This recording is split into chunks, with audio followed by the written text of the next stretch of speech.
सारा भारतवर्ष रे निजर स्वतंत्र परिचय सृष्टि करि पारिछि।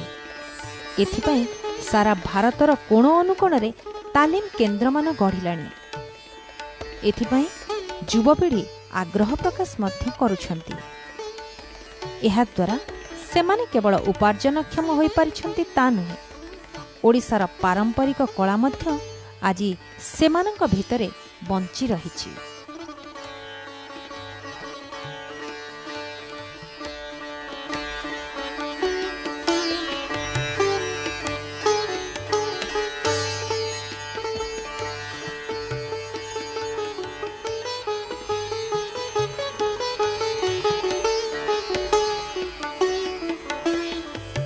चांदुआ पारंपरिक शैली एबे आधुनिकतार रूप नेछि। यह बड़ बड़ होटेल, व्यवसाय प्रतिष्ठान एवं घरर साज सरंजाम रूप में व्यवहृत हेउछि।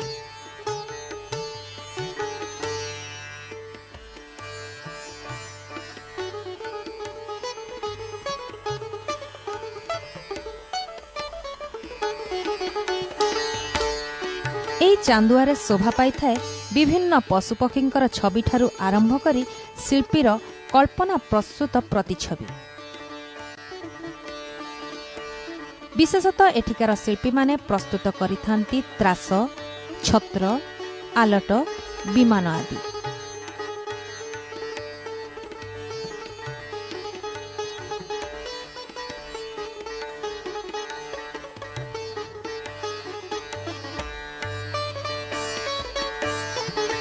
এই चांदुआ ओडिशार घरे घरे विभिन्न देवालय रे तथा महाप्रभु जगन्नाथଙ୍କ मंदिररू आरंभ करी रथ एवं प्रभुंकर विभिन्न परंपरा देवनीति अनुसार व्यवहार करा जाय थाए।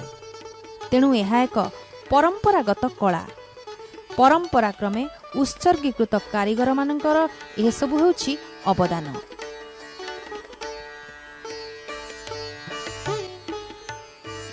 सेही भली उत्सर्गीकृत कारीगर मानक मध्यरे जबार खां अन्यतम। पिपिली चांदुआ आज्ञा होची इतिहासर पृष्ठार गोटे यार स्थान पाइछि एवं पिपिली कहले ही चांदुआ को बुझेबा।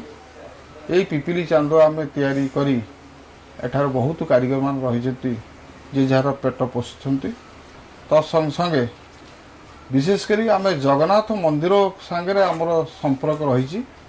जब जगन्नाथ मंदिर पुरी तैयारी है सेतबेले जो रजा थिले से काम को सेठी कारीगर को देखले कौ भाया कौन कले एटा सुंदर लगे एवं कारीगर ता निज आइडिया रे से सेठी चांदुआ तैयारी करी सेठी जगन्नाथ मंदिर पाखे लगेले।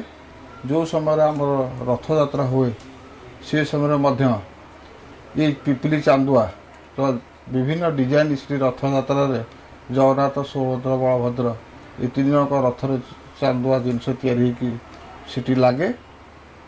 एठारे जिते आमर गाँ गहली सब रही प्रत्येक देवादेवी मंदिर रे पिपिली चांदुआ से लगे। त्रास, छती, आलट, विमान ये सब लगे। चांदुआ काम आगु को एमती रहिबो किंतु कौ समय बढ़ी जाए तो कौ समय कमी जाए। किंतु जे पर्यंत जगन्नाथ मंदिर आमर कोणार्क मंदिर ये अंचल रही चांदुआ काम से पर्यंत बंद हेनी। एटा दिन को दिन काम चलो।